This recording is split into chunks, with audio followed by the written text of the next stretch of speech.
¿Quién es quién en la elección más grande de la historia de México? Transmisión en vivo, miércoles 9 de la noche. Para votar en libertad. Buenas noches, esto es la Brigada para Leer en Libertad. Yo soy Paloma Sáiz y que junto con la Fundación Rosa Luxemburgo tenemos este espacio de quién es quién en las elecciones y hoy tenemos a tres invitados de lujo. Tenemos a Luisa Cantú Ríos con nosotros, tenemos a Fabrizio Mejía Madrid y a Paco Ignacio Taibo II. Voy a dar una pequeña semblanza de Luisa. Es oriunda de Monterrey, Nuevo León, estudió en la Escuela de Periodismo Carlos Septién y en el Centro de Investigación y Docencia, el CIDE. Luisa Cantú es periodista con especialidades en divulgación científica y política, es premio Rostros de la Discriminación en la categoría de reportaje en texto y coautora del libro Ayotzinapa, la travesía de las tortugas. Fue conductora de los noticieros Primer Café junto con Raimundo Riva Palacio y Tu Mundo en Tiempo Real en ADN 40. Ahí mismo fundó y dirigió el Buró de Investigación, el área especializada en reportajes basados en data. Ha sido colaboradora sobre temas científicos en el Heraldo Radio, MBC Radio y Washington Post en español y de temas sociales y políticos en Chilango, El Economista y Vice. Entre otros, ha hecho coberturas también internacionales y ahora tiene un noticiero todos los días en La Octava. Fabricio es un escritor y analista político mexicano, nació en la Ciudad de México, egresado de la Facultad de Filosofía y Letras de la UNAM, es colaborador de la revista Gato Pardo, La Jornada, Letras Libres, Proceso y del suplemento confabulario del diario El Universal. Premio de narrativa Antonina Artaud en el 2004 y ha sido una voz importante como analista político y es un escritor prolífico que ha publicado alrededor de 30 libros, entre ellos Disparos en la Oscuridad, Nación TV, Arde la Calle, la novela de los 80, Un hombre de confianza, esa luz que nos deslumbra, y además escribió un libro junto con Enrique Dussel, el cual pueden bajar gratuitamente de la página de la Brigada para Leer en Libertad, que se llama Rebeliones 2013. Y también tenemos con nosotros a Paco Ignacio Taibo II, escritor que ha incursionado en varios géneros, como novela, cuento, historia y biografías, importantes como la del Che Guevara y la de Pancho Villa. Ha publicado alrededor de 80 libros y somos compañeros desde que era miembro de la Brigada para Leer en Libertad, de la cual lo tenemos hecho a un lado desde que es funcionario, pero que algún momento, en el momento que deje de serlo, veremos a ver si lo volvemos a aceptar de regreso. Y bueno, nos acompaña. Y vivo con él desde hace 50 años, o sea que, como verán, no lo oculto para nada. Entonces, bueno, pues hablaremos sobre eso. ¿Qué piensan? Han pasado 10 días después de las elecciones y yo creo que vemos las cosas como bueno, ¿podemos como analizarlas con más claridad después de estos 10 días o seguimos en la confusión como el día siguiente de las elecciones? Adelante, Luisa, cuéntanos. Gracias. Bueno, primero que nada, muchas gracias por la invitación. Me honra muchísimo estar aquí con ustedes, compañeras y compañeros. Y sí, yo creo que sí, un poco de distancia y de enfriamiento nos ha dado la posibilidad de analizar a mayor detalle, sobre todo las primeras narrativas que se colocaron en la discusión pública. Yo les quisiera poner dos temas sobre la mesa, a ver cuál les gustaría discutir un poco más. Primero, el asunto de que en la capital del país se le dio un voto de castigo a Morena, porque me parece que eso fue algo que se intentó posicionar muchísimo en la opinión pública, y ya analizando los datos, ¿no? Tal cual de porcentajes de participación y de votaciones en 2018 y ahora por los diferentes partidos, nos damos cuenta que no hay tal, no hay voto de castigo a Morena. Efectivamente perdió algunas delegaciones, pero fue por otros factores: la presencia de algunos nuevos partidos, el propio abstencionismo y la alianza opositora que creció. No hay en realidad una diferencia importante en la votación. De hecho, si sumamos los votos del PRI a la coalición PAN-PRD en muchas de las alcaldías, hubieran ganado desde aquel entonces también. Entonces yo no veo este voto de castigo del que tanto se habló. Si quieren podemos ahondar en eso, que me parece interesante. Y el otro tema, como abriendo todavía más el panorama, sea como sea, el avance de la izquierda en nuestro país, que eso me parece algo que celebrar a todas luces. Pensaba que ni en el mejor momento del PRD tuvo más de 8 entidades de la República, ¿no? Y ahorita Moreno tiene 17. Entonces creo que es un triunfo para los partidos que se asumen de izquierda, sin duda lo que vimos el pasado 6 de junio. Pongo ahí esas dos sobre la mesa por si quisieran entrar en alguno de los debates o sumar algún otro. Paco. ¿No oye? Está silenciada, Paloma. Disculpen, perdón. No, que sí, que lo que se ha querido ver en este tiempo es, o como lo ha querido ver sobre todo la oposición, ha sido el que no que se haya ganado, sino lo que se ha perdido, ¿no? O sea, cada vez que ponen en la balanza algo, dicen, pero tienen menos alcaldías, pero tienen menos votos, ¿sí? Pero no cuentan lo que se ha ganado, ¿sí? Entonces yo creo que sí, que hay que hacer un balance así bien. No sé quién quiere seguir, si Paco o Fabricio. Paco. Sí, adelante. Yo claro, la narrativa preelectoral hasta hace un mes era: van a perder la mayoría del Congreso, van a perder las elecciones, y a la hora de la verdad, pues las ganó Morena. Y yo creo que esto es simplemente que están en la narrativa de la desesperación, la famosa alianza opositora, que no es una alianza tripartidaria. Y esto es quizá lo que más me parece interesante de esta reunión, que es que analicemos quién es hoy y cómo es hoy la oposición en este país. Es obvio que perdieron las elecciones, era obvio que iba a haber un voto de desgaste de alguien que gobierna, tienes además el COVID, la crisis económica, era inevitable. Cualquier país del planeta sufre el equipo gobernante un voto disminuido. En ese sentido es muy menor y no es trascendente. Y el triunfo de las gobernaturas es muy espectacular. La situación del DF es particularmente interesante, porque hay que ver cómo suman las fuerzas. El hecho es que Morena enfrentó prácticamente en soledad en la Ciudad de México a PRI, PAN, PRD, los votos sumados. Y no solo eso, sumó una estructura muy desconfiable de restavotos. Yo me iría a la otra esquina del panorama. Me iría a preguntarme quién vota por la derecha en un país como este. Y después de darle muchas vueltas, encontré algunas cosas significativas. A ver si compartimos estas ideas. La primera era, hicieron una alianza de todos contra Moreno, todo lo conservador de este país. ¿Y cuál era el corazón de esta alianza? El corazón de esta alianza era: devuelvan lo que nos están quitando, queremos de nuevo acceso al botín, porque estaba fundamentada por una serie de elementos muy transparentes. Por un lado, estaba fundamentada por: queremos de nuevo meter las manos en el arca del Estado. ¿Qué decía un político priista en cualquier región de este país? Denme chance. ¿Por qué me sacaron las manos del negocio? Y los escándalos sucesivos que se producen prácticamente todos los días demuestran hasta qué grado tenían las manos metidas en las arcas del dinero de todos, de los ciudadanos. El segundo es, cuando integraron esta alianza, la integraron en niveles diferentes. Uno de ellos fue la alianza política, pero el segundo, y no menos importante, es la alianza mediática. Resulta que de repente el partido en el poder enfrentó al clan más grande que haya conocido la historia de este país. Ni el pobre Madero lo enfrentó en su día, ¿sí?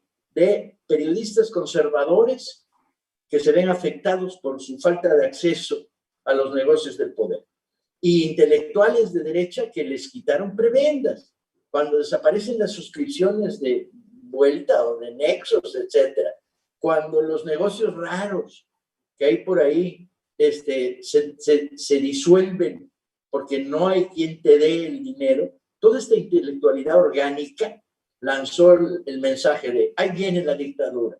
Y lo prueban, y las pruebas estaban inexistentes. ¿Dónde estaba la dictadura a la que había que combatir para que no avanzara? pero ahí estaban firmes como el fierro, ¿sí? Todo este mundillo de intelectualidad. Los chayoteros de ayer se volvieron los defensores de la libertad de prensa de hoy. Pero con eso, no, yo creo que faltan elementos a juzgar. Y el primero que falta juzgar, hubo un voto clerical.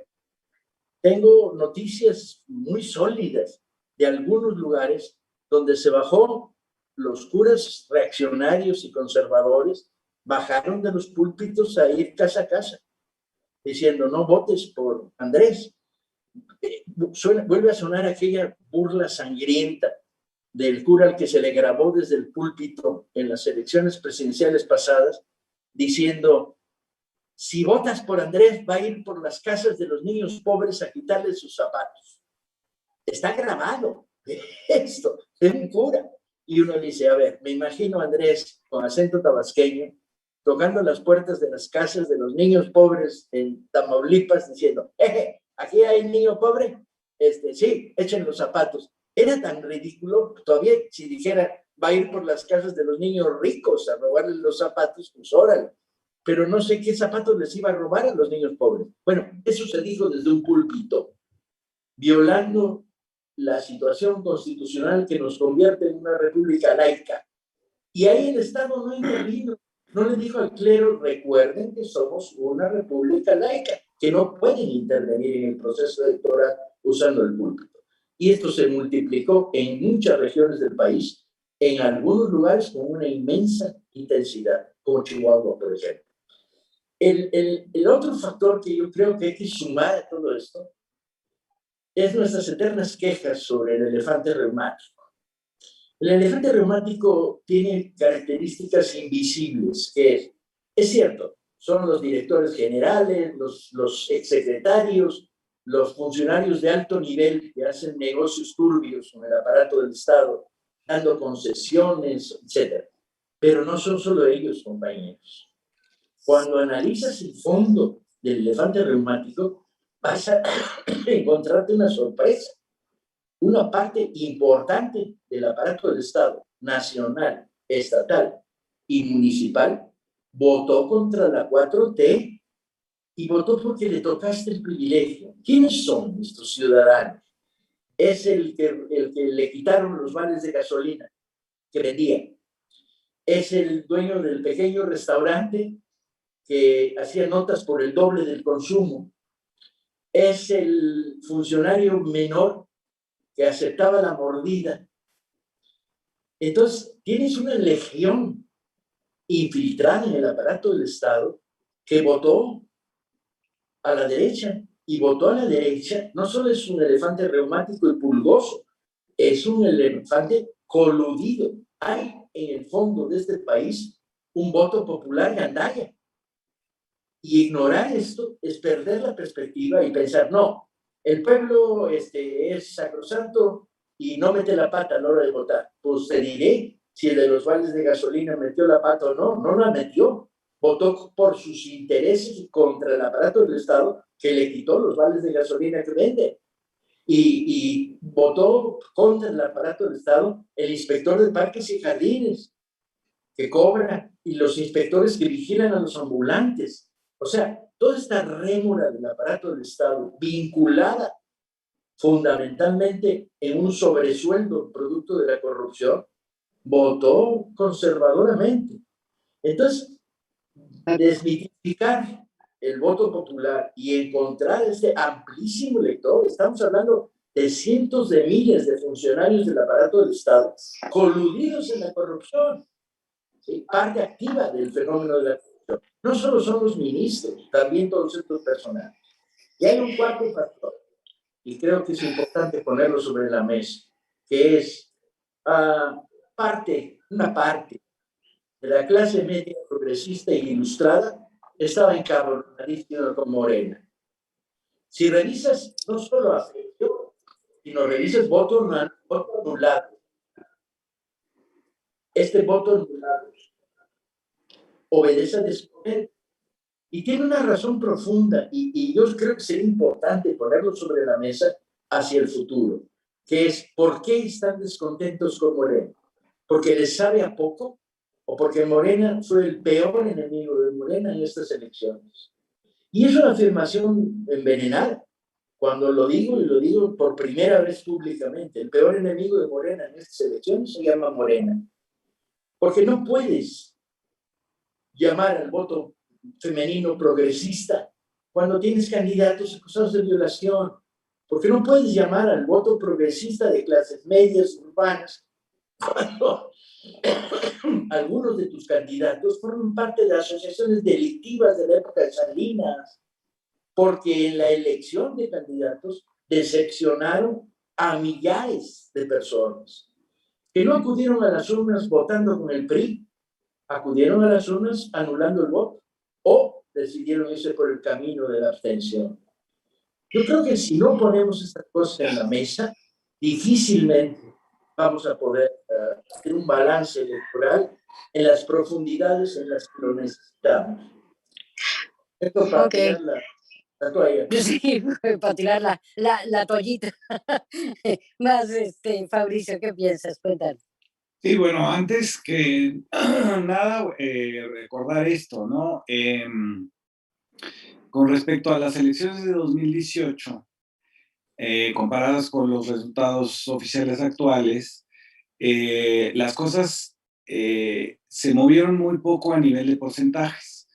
El PAN ganó 0.6, el PRI otro tanto y el PRD perdió 1.6, es decir, la coalición le quitó votos al PRD.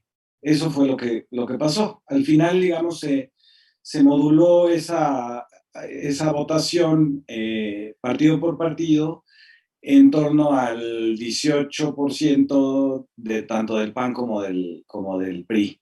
El PRI perdió todo, perdieron todos los estados en los que estaban de primera fuerza, en los que eran gobierno. Hay que recordar que Morena tenía el gobierno federal, pero era oposición en 14 de los 15 estados que se disputaron.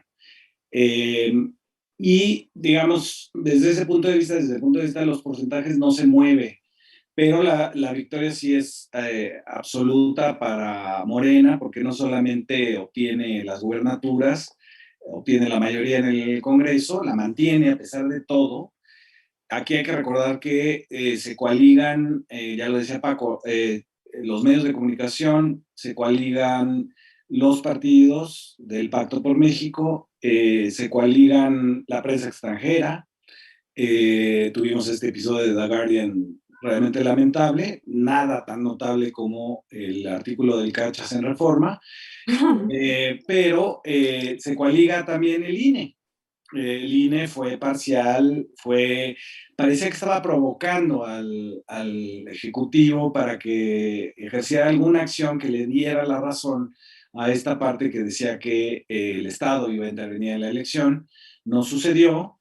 El presidente aguantó vara en el sentido de que no hizo ningún movimiento contra el INE, simplemente usó las mañaneras para señalar que el árbitro estaba siendo parcial y todo esto con un montón de dinero en publicidad, con un montón de dinero en los distritos donde se podía ganar de parte de Claudio X González y con las llamadas telefónicas aún no investigadas por parte de la Fiscalía Electoral en el DF por lo de la línea 12 culpando a Morena, cuando Morena pues no tiene más que la jefatura de gobierno de Claudia Sheinbaum, antes era el PRD y se les olvida, borran de un plumazo los 6 años de Miguel Ángel Mancera, pero bueno, con todo eso en contra, obtiene un triunfo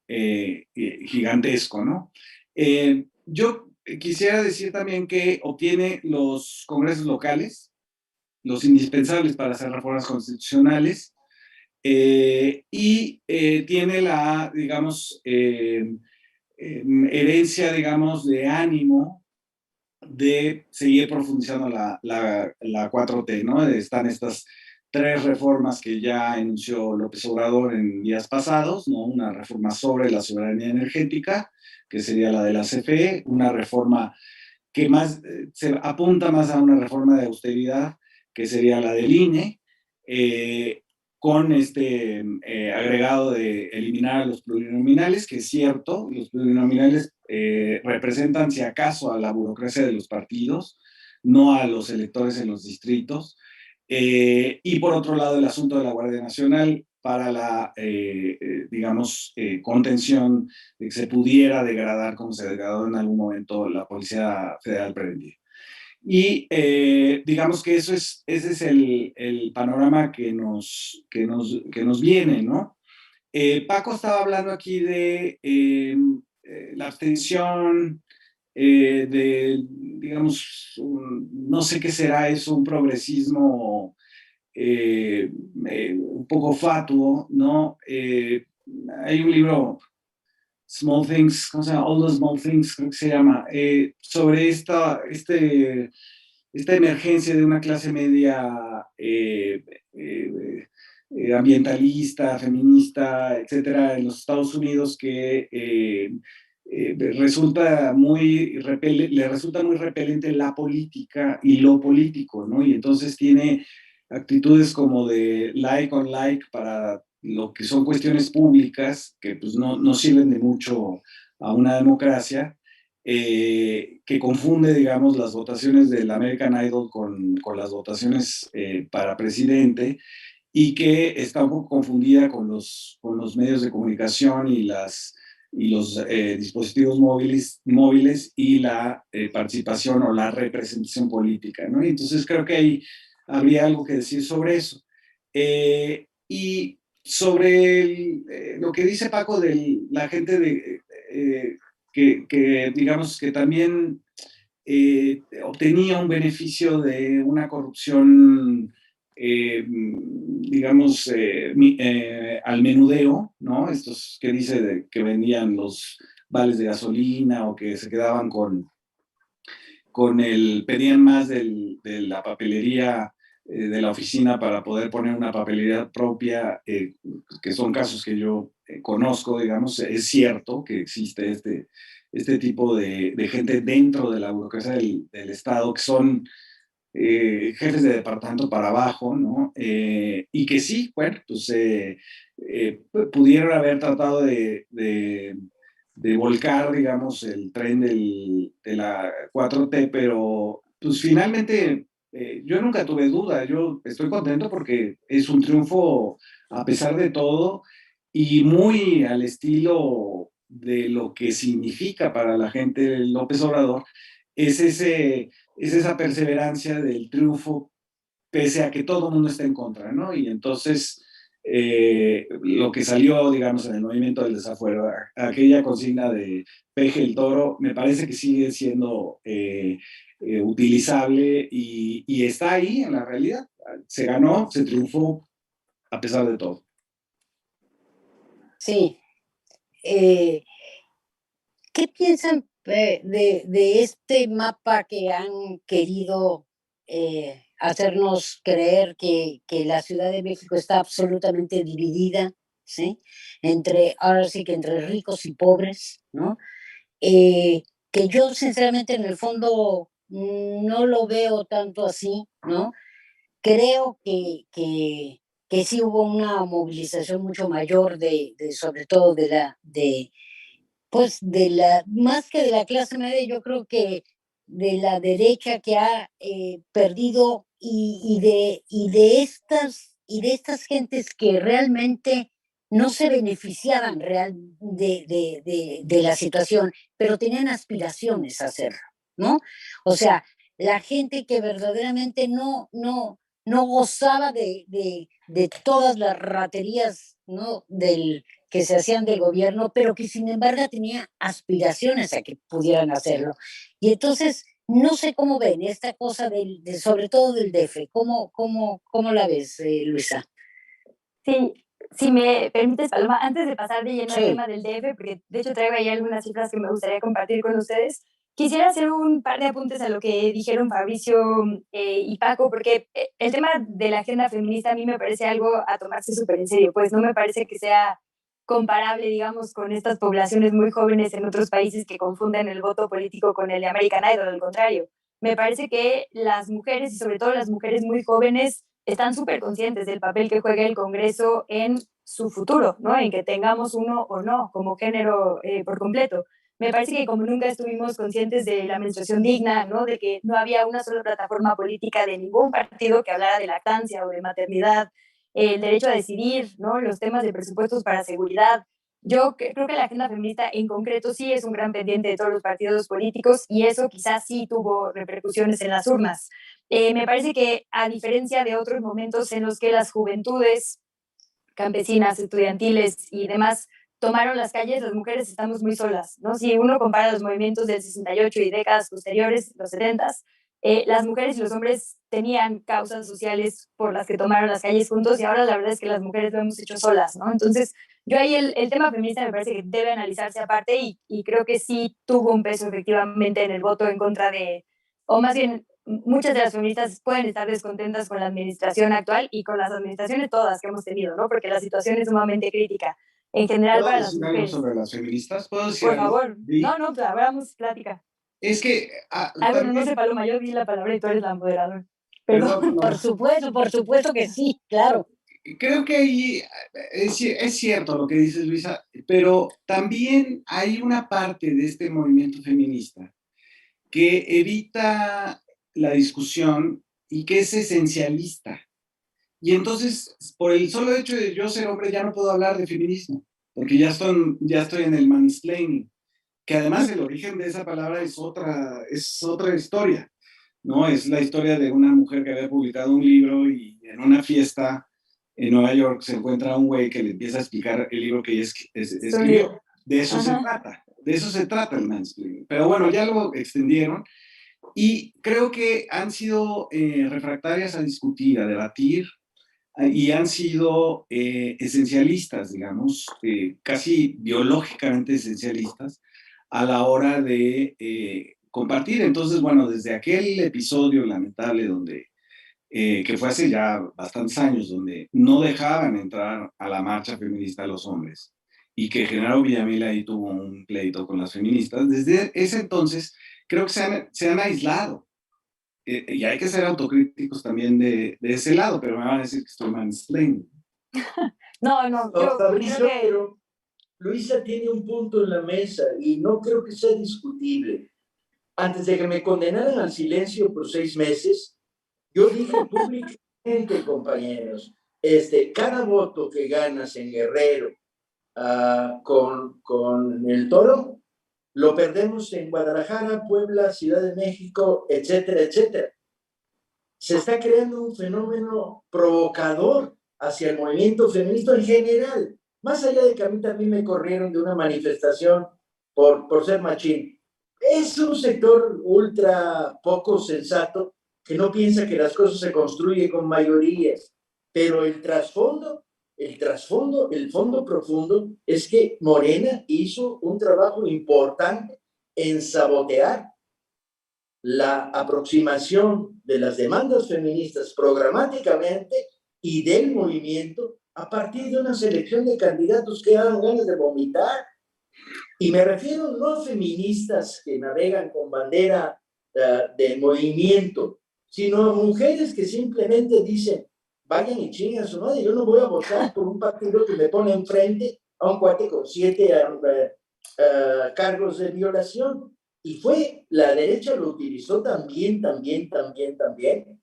que lo puso sobre la mesa. Y yo creo que hay una componente de abstencionismo. Y además la podemos encontrar no en el voto, no en el abstencionista, sino en el voto anulado. El que se toma el tiempo para ir a votar y luego tacha, está expresando rebelión contra la 4T, francamente.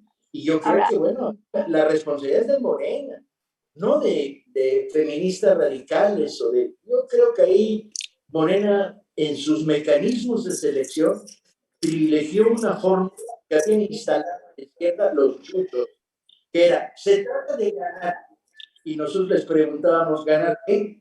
Porque si llevas al poder, 3 meses después, se declara antiaborto, se declara antiaborto, se declara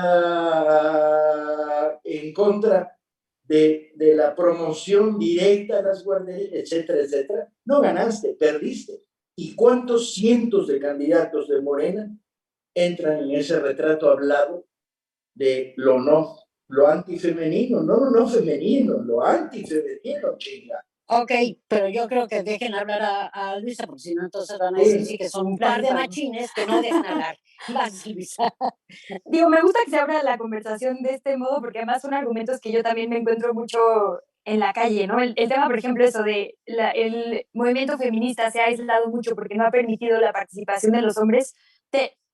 Yo estoy de acuerdo en eso, creo que efectivamente tendríamos que abrir el tema por completo a la sociedad, pero quisiera que te pusieras un poco en los lugares de las mujeres, ¿no? Si tú vivieras con una pistola apuntándote a la cabeza y un día sueltas un golpe, pues evidentemente no es que tú seas el violento, ¿me entiendes? Así vivimos las mujeres. Es un acoso sistemático en absolutamente todos los lugares donde nos paramos. Entonces, de repente, si tu jefe en la mañana te está acosando y violentando, y en tu casa tu abuelo, y en el metro el señor de al lado, y en la tarde Fabricio Mejía, muy buena onda, viene y me dice, güey, yo si me quiero ir a tu marcha, te voy a decir, no, ¿no? Háganse para allá todos en lo que pongo mis demandas, soluciono mi conflicto y después, órale, pero primero mi seguridad y la de mis compañeras. Entonces, adoro a Genaro Villamil, lo admiro muchísimo, es un gran aliado de la lucha feminista y de muchas luchas progresistas que le hacen falta a este país, pero la verdad es que en este momento, económicamente, ustedes no pierden nada si no van a la marcha y nosotras perdemos mucho si abrimos la posibilidad a que gente violenta se acerque. Y las mujeres están muriendo violentamente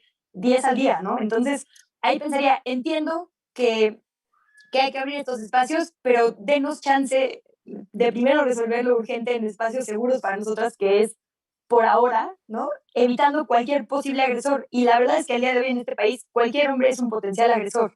No digo que todos lo sean, solo en potencia, ¿me entiendes? Entonces, ahí nada más un poco justificando este aislamiento, no es que queramos las mujeres estar solas, pues al contrario, quisiéramos estar seguras en cualquier masa de gente, ¿no? Pero no lo es así. Entonces, nada más pondría ahí eso como para que reflexionemos, que no es que pensemos que los hombres en general son enemigos, solo estás evitando confrontación en lo mayor posible.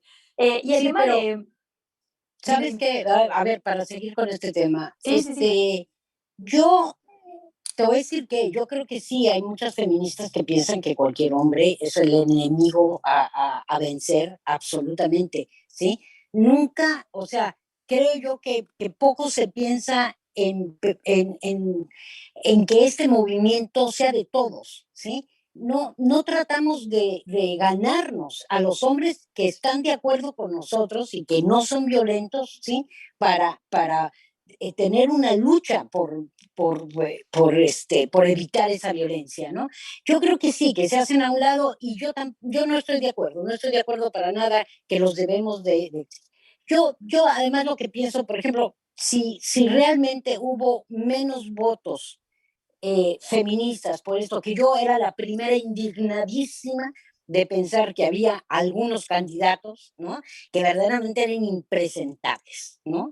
Y sobre todo además todo lo que se vino después el heredar puestos, en fin, ¿no? Todo eso era tan verdaderamente terrible y sobre todo además para las mujeres, era como muy ofensivo, ¿no? Pero yo lo que pienso es, esa gente que a lo mejor no votó, ¿no? Esas mujeres que se sintieron verdaderamente ofendidas, ¿no? Yo digo que, al final de cuentas, el no votar, ¿a quién favorece? ¿Al PAN y al PRI? Ellos van a defendernos las causas feministas para nada. Ellos no nos van a defender jamás, ¿sí? Yo sí quisiera decir, sí hubo un Félix Salgado Macedonio que creo que todos y todas condenamos por igual, pero también hubo una Renata Turrent, también hubo una Paula Soto, ¿no? También hubo una Citlali Hernández como secretaria general del partido. Es decir, por supuesto que nos podemos enfocar en lo absolutamente reprobable, pero yo por primera vez en la vida escuché a una candidata que me conmovió las lágrimas, la verdad. Yo escuchaba a Renata y decía, sí, ¿no? No puede ser que no hayamos tenido esta agenda en tantos años. Entonces, creo que hubo un lado muy luminoso de estas agendas que también empezaron a posicionarse, quizá no llegaron en este momento, pero es el principio de un camino que hay que recorrer, ¿no? Entonces, yo tendría, a lo mejor nos enfocamos demasiado en la mitad oscura y no vimos la mitad luminosa y no aprendimos también, ¿no? De estas chavas que vienen empujando bien fuerte. Claro, y yo digo que que estas chavas, ¿no? Lo que deberíamos hacer es junto con ellas, pero sin excluir a los hombres, porque al final de cuentas, si excluimos a los hombres es lo mismo. Seguimos exactamente en las mismas. Si no logramos hacer comprender a los hombres, ¿sí?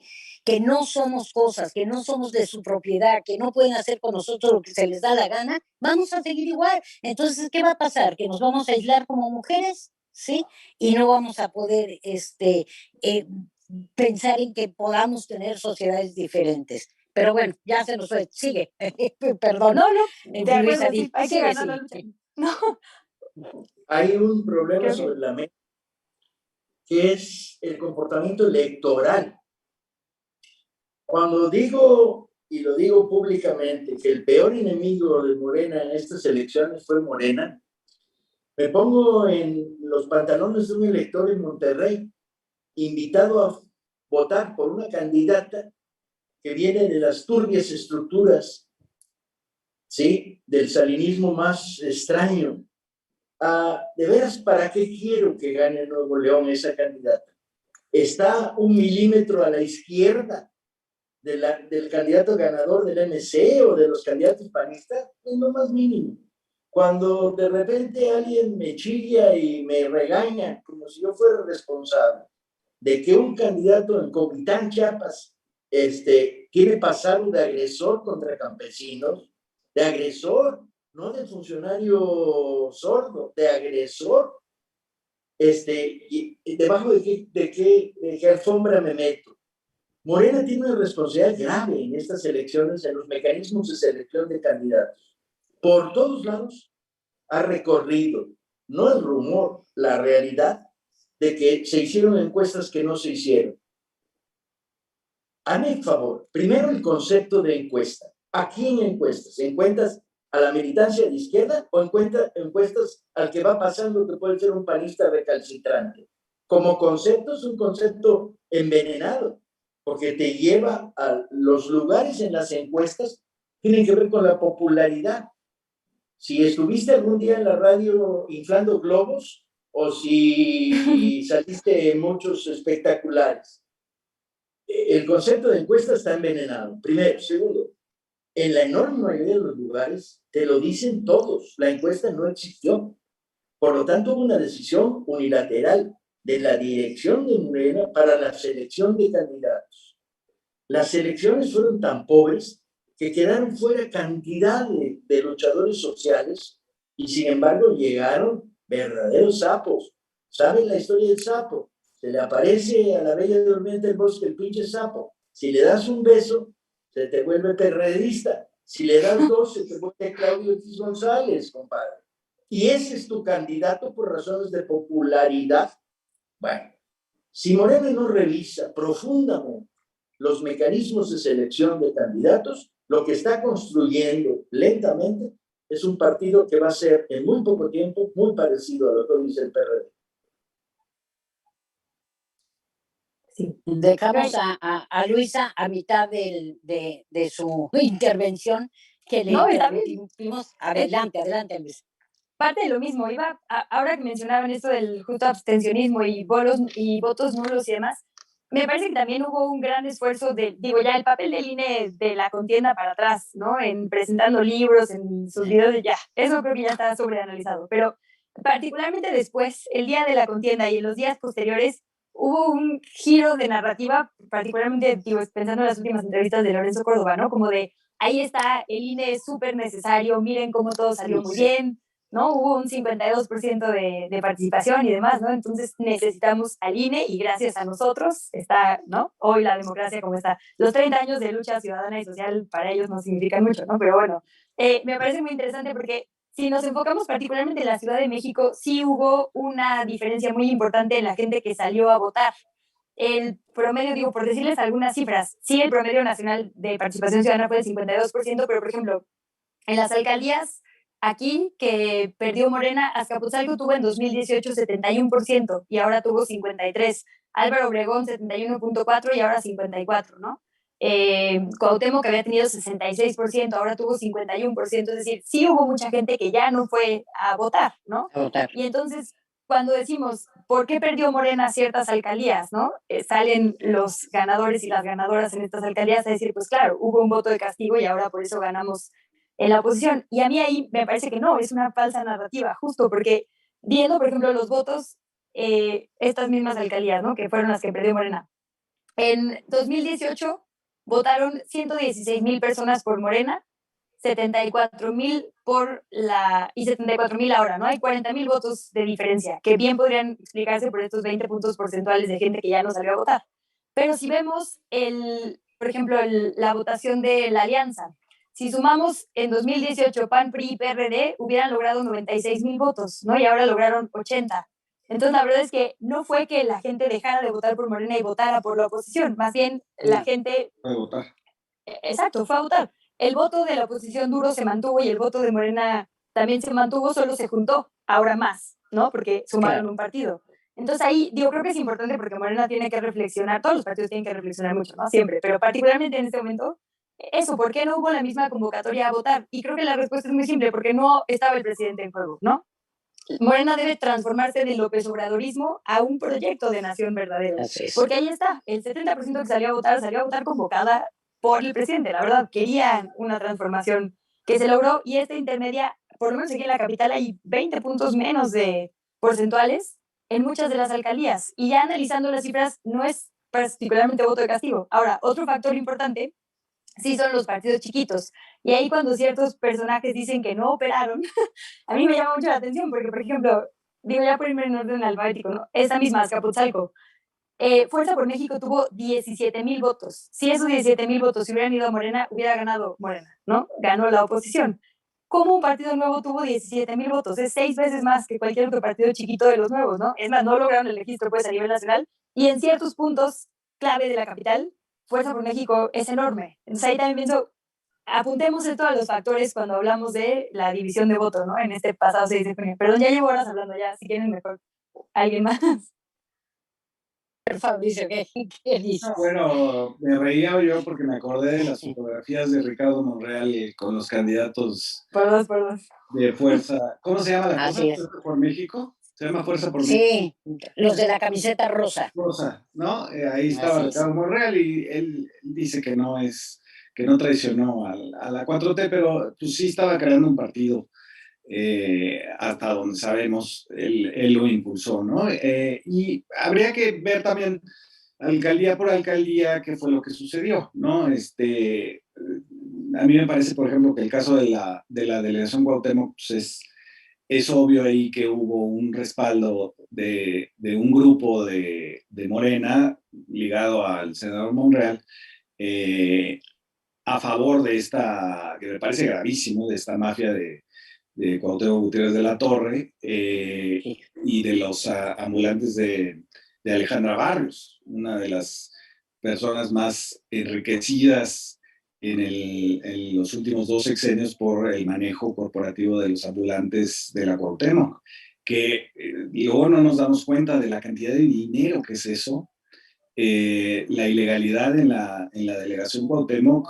Por ejemplo, había las cifras hace un par de años de los puestos ilegales en tiempos navideños y son miles de millones de pesos en la temporada navideña, no es cualquier cosa.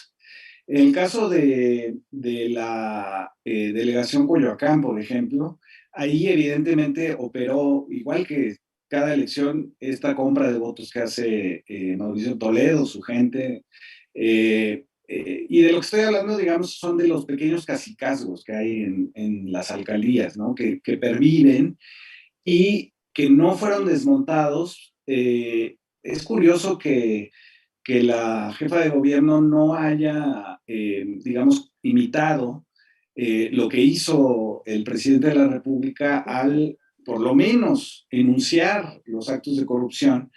No hubo una enunciación de actos de corrupción del gobierno de Mancera, de la mafia inmobiliaria, qué pasó con el dinero de la comunicación, que se fue, alcanzó hasta para hacer un nuevo periódico, en la corrupción en la obra pública. Ahora estamos viendo lo de la línea 12 y evidentemente ahí o arreglaron o no arreglaron después del terremoto del 2017, qué pasó con ese dinero.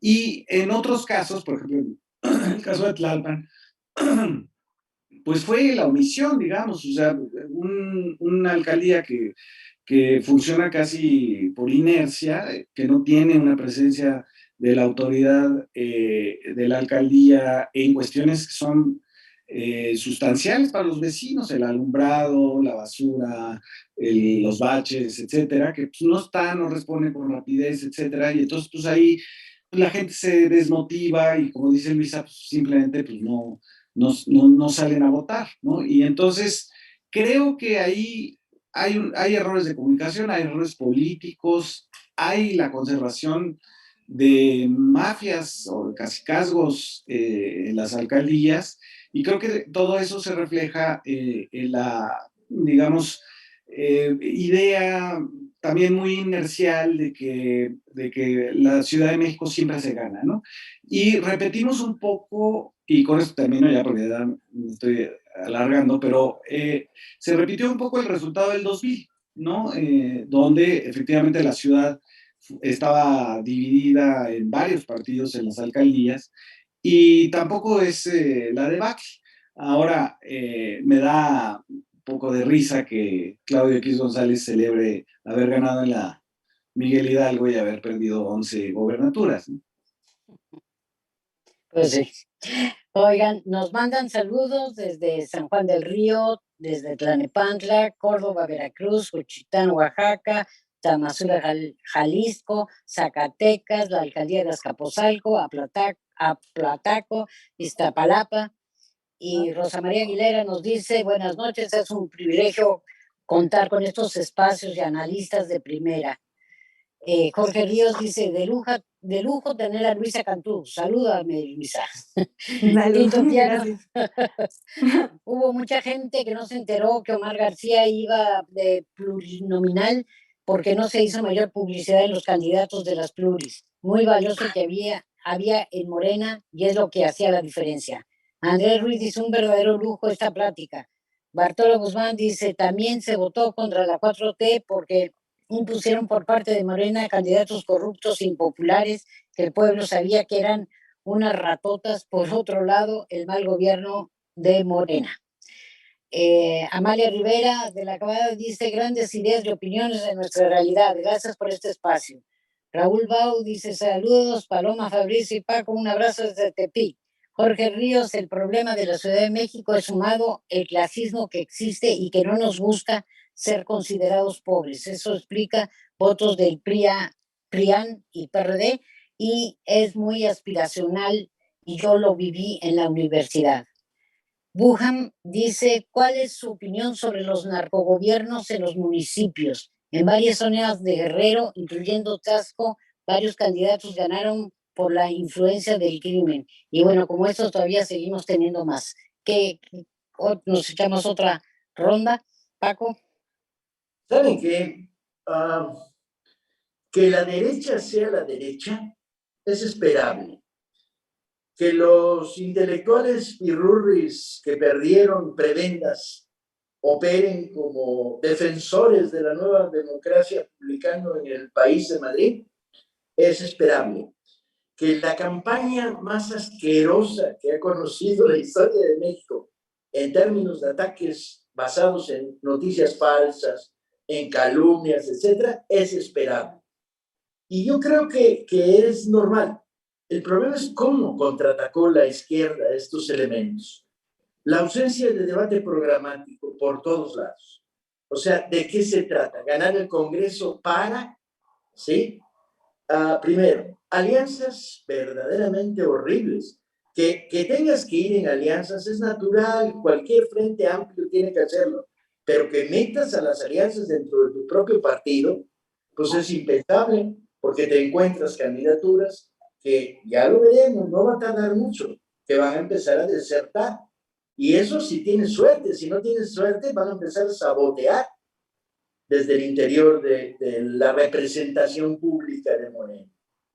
Yo creo que se ponen a la orden del día dos cosas, y son dos cosas desde una perspectiva de izquierda. Por un lado es volver al programa, volver a poner en orden los sentimientos de la nación para ponerlos sobre la mesa ¿Qué quiere la gente? ¿Por qué queremos hacer mayoría? Para que la voluntad mayoritaria de los mexicanos se exprese. Y hay que volver a discutir el programa, hay que volver a discutirlo punto a punto y públicamente. El segundo problema que hay que resolver es que hay que depurar el aparato del Estado.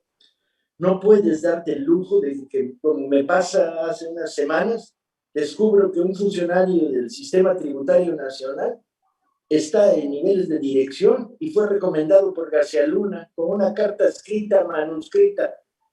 Y cuando le pregunto a los funcionarios, dicen, pues quién sabe cómo se nos coló ahí, porque no lo había detectado. ¿Qué creen que hace ese cuate desde que se levanta en la mañana hasta que se acuesta en la noche, compañero? Crear conflictos en el sector tributario gravísimos, conflictos que rebotan contra el aparato del Estado. La depuración del aparato del Estado es urgente, los corruptos para la calle, ¿sí? Y algunos argumentos son insostenibles. He conversado con compañeros que de repente te dicen, correr un corrupto me cuesta 4 millones de indemnización. Y la pregunta es, ¿y tenerlo ahí cuánto cuesta? ¿Sí? 60,000 pesos de salario mensual, ¿durante cuánto tiempo? Haciendo marrana y medio. Nosotros teníamos en nuestras filas las cosas más impensables. Teníamos unas bodegas donde había una carpintería que hacía muebles para la esposa del funcionario que estaba en el nivel medio. Y ahí estaba la carpintería para hacer muebles para una empresa privada funcionando. ¿Sí? Y de esas que les cuento, esa es una minúscula, al lado de 20,000 cosas a cual más podridas. Y la tercer problema, y es fundamental, Morena tiene que irse al Congreso y revisar su estrategia. Tiene que definir claramente que hay unos estatutos que dicen no puede ser candidato del partido nadie que tenga un pasado de probidad garantizada. Y ese estatuto se lo pasaron por donde les dio la gana a la hora de seleccionar candidatos. O sea, no se trataba de que hubiera pruebas de delincuencia, etcétera, que eso excluía, ¿no? No se trataba de algo bien simple. ¿Cuál es la trayectoria de este precandidato para llevarlo a una propuesta grande como presidente municipal de una ciudad importante? Pues se lo pasaron por donde les dio la gana. Y entonces son 3 tareas que están a la orden del día, a cual más urgente, en frentes diferentes de batalla, pero que tienen que darse. Y afortunadamente se acabó el silencio de los 6 meses que estuvimos muchísimos funcionarios públicos de izquierda condenados a no opinar por la situación de no intervenir, que era correcta. Andrés hizo bien, no ensuciemos al aparato del Estado, pero una cosa es ensuciarlo y otra perder el derecho sacrosanto y constitucional a la opinión. Muy bien. ¿Quién? Hablo por la herida, que conste. Nada más una acotación a una cosa que dijo Paco hace rato. Muy bien. Yo transformaría su frase de el enemigo de Morena es Morena mismo, algo así dijiste. No, es que la única discusión que hay es dentro de Morena, porque la oposición no discute. La oposición vive de noticias falsas y de esta evasión de que ellos ganaron, ¿no? Y entonces no se puede discutir, lo hemos visto vez tras vez. Te presentas a discutir con un señor o del borolismo, o del panismo, o hasta del yunque, y no hay argumentos, no tienen proyecto, no tienen idea del futuro, todos son quejas. Si se volea o no se volea los zapatos el señor presidente, es decir, o medias verdades, ¿no? No se aplanó la curva, las vacunas están diluidas, ese tipo de cosas, ¿no? Entonces no puedes discutir, y la discusión está dentro de Morena. Y solamente un segundo punto. Tenemos la fortuna todavía de ser de los pocos países de América Latina que tiene un partido de izquierda. En el resto de América Latina está dividida la izquierda y luego hay sucesos como lo de Ecuador y se ganan a duras penas, digamos, las elecciones, como el caso de Perú ahora. Tenemos la fortuna de tener un partido donde se pueda discutir, y yo estoy de acuerdo con Paco, lo que se impone en este momento es el Congreso. Sí. Así es. Yo ahí también haría un pequeño apunte sobre el tema de Claudia Sheinbaum. digo, me parece que estaba verdaderamente ocupada con la pandemia, la verdad, ¿no? O sea, yo creo que con cualquier otra función o cualquier otro gobierno que no hubiera tenido el análisis de data que tuvo la agencia digital hubiera sido catastrófico, ¿no? Si no hubiera habido de verdad ese cruce de información tan espectacular que hicieron esta ciudad con su movilidad, con su eh, cantidad de trabajo informal, ¿no? Y demás, hubiera terminado en números terribles. Entonces yo ahí creo que no me puedo ni imaginar cómo hicieron una elección o cómo, ¿no? Más bien, cuando había tanta chamba. Y la verdad es que cuando dice la prioridad era salvar vidas, yo lo aplaudo. Creo que efectivamente la elección, por más que el proyecto sea importante, pasaba a segundo lugar contra una emergencia como la que tuvimos, ¿no? O sea, ahí creo que es bastante importante. Y la otra, no hemos hablado de Movimiento Ciudadano, pero Jalisco y Guadalajara, ¿no? Su capital, y Nuevo León y Monterrey no son cosa menor, y no son cosa menor económicamente. Y esto rumbo a 2024 hay que empezar a voltearlo a ver, porque a veces no le damos crédito a las juventudes, ¿no? Y la verdad es que el bono demográfico, ahí está, ¿no? Ahí estamos cada vez más votantes, justo porque cada vez hay más gente de 18 años que está viendo a Mariana Rodríguez Cantú, que nada que ver conmigo, en TikTok y votando por su marido, ¿no? Entonces ahí sí, aguas, porque por más que el proyecto se vaya a consolidar en las cámaras, mucha de la votación también se va a ganar en espacios a los que Morena no está acostumbrado a llegar, como TikTok, ¿no? Digo, creo que yo celebro que no hayan llegado ahí porque los ridículos que vimos de muchas candidatas y muchos candidatos fueron terribles, pero ahí es donde está un gran sector de la población que está dándole triunfos a grupos que a mí me preocuparía muchísimo que se sigan empoderando. Sí, a mí lo que me preocupa no tanto es lo de TikTok, me parece que es insustancial. Me preocupa que el señor Samuel García haya llegado a la gobernatura respaldado por factureras y probablemente por el crimen organizado. Esa nota del País donde pareciera que Mariana Rodríguez Cantú era la autora de la candidatura de su marido, me pareció que desviaba la atención del financiamiento oscurísimo que hubo en esa elección, donde unos municipios de Jalisco dieron dinero para el MC en Nuevo León. Y que me parece, además de irregular, pues a ver qué dicen los de Jalisco, que les estén quitando el presupuesto de sus municipios para una candidatura del MC en Nuevo León.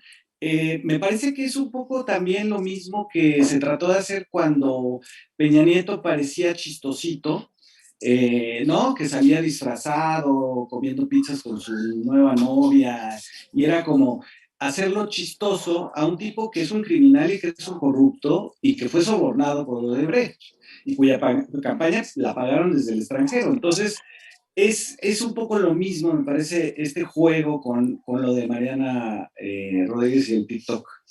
Ay, pidos, ¿puedo hacer contrarréplica? Sí, claro. Perdón.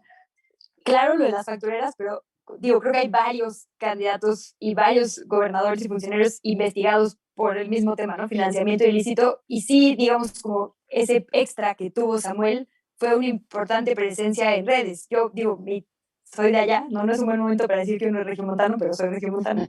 Y la verdad es que sí hay una gran parte de la sociedad que está embobada, digamos, con esta idea, como supongo que pasó con Peña y Angélica, con la, digamos, la figura y esto que decíamos, ¿no? Nos dio mucho miedo en la discusión del tema del aspiracionismo, pero ahí está, pues no lo vamos a negar nadie. Y yo sí creo que jugó un papel importante. Claro que las factureras, se habla también de grupos hasta de crimen, ¿no? Organizado y demás, pero yo no descartaría ni le quitaría como crédito a lo que está pasando en las redes sociales, porque ya no solo en México, ¿no? Digo, hemos visto cómo operan en favor de candidatos y candidatas en el mundo. Y ya, si quieres. Qué bueno que pone sobre la mesa el tema Nuevo León. ¿Y quién le pone enfrente a Samuel Moreno? Digo, sí, eso es indiscutible. Hazme el favor.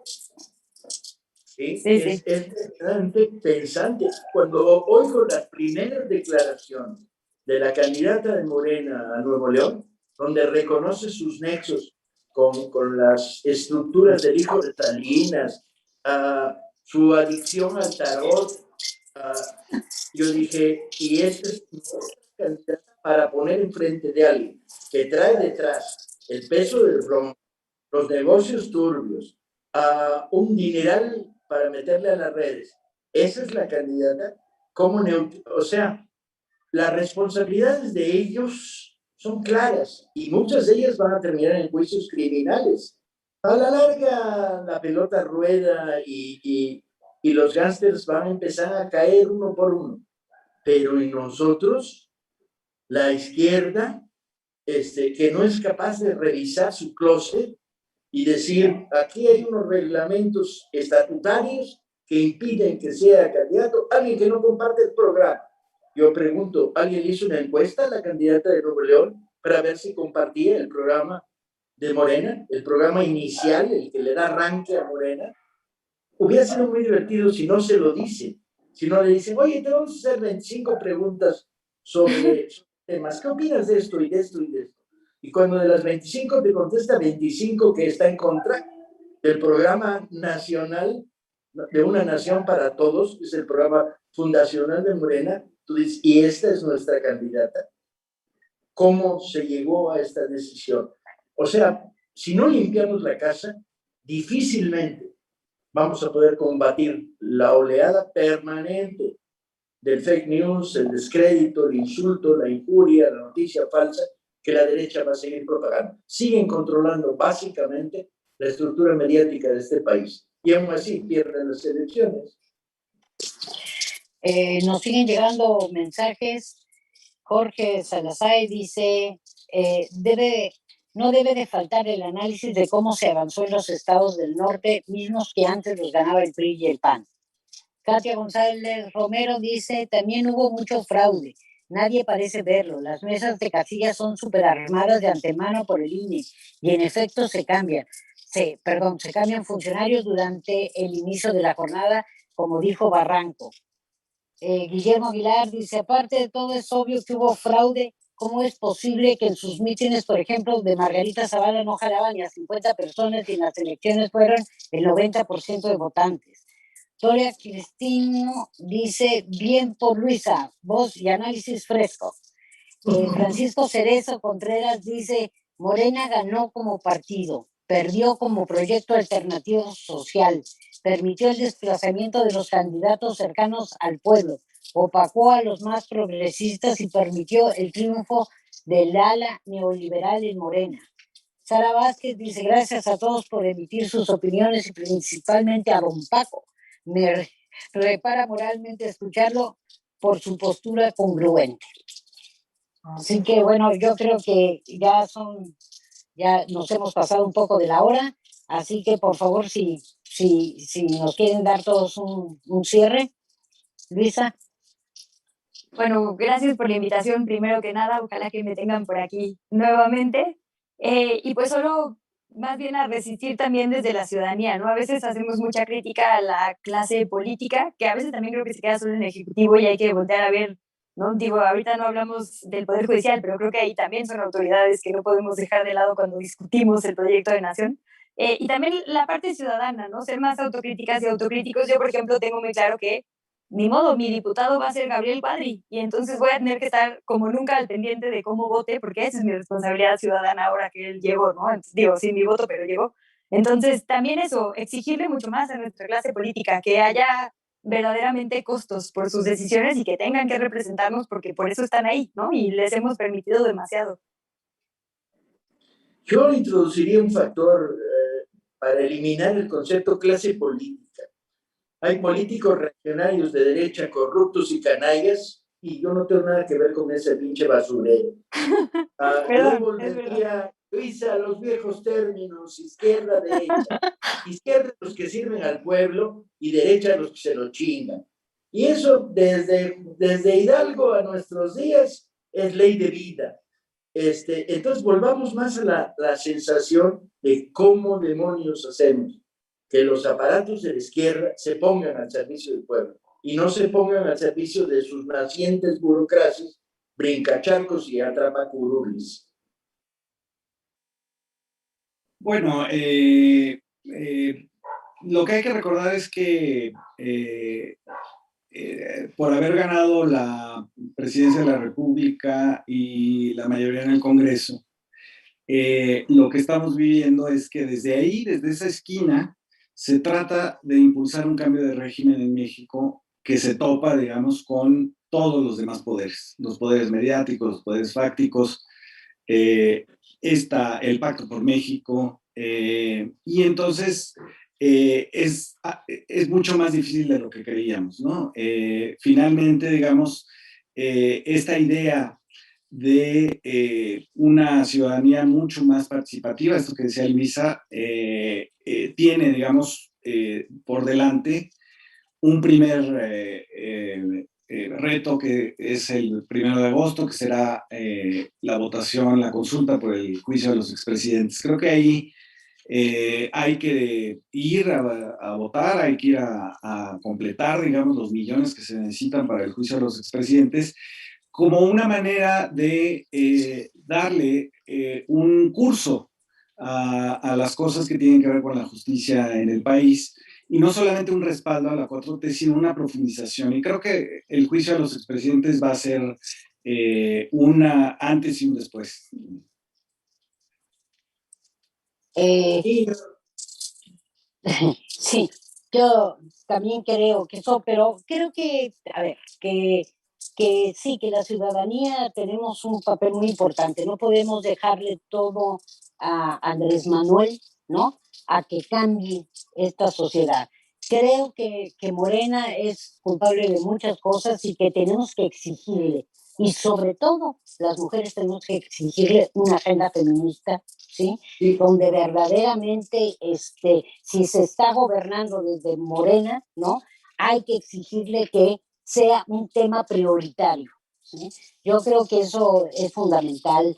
Y yo estoy sinceramente muy preocupada por lo del 1 de agosto, ¿no? La votación contra los expresidentes, porque creo que hay una trampa muy terrible, ¿no? Que, que de todas maneras creo que hay que salir, hay que ir a votar, hay que llamar a la ciudadanía. Creo que sobre todo lo que tenemos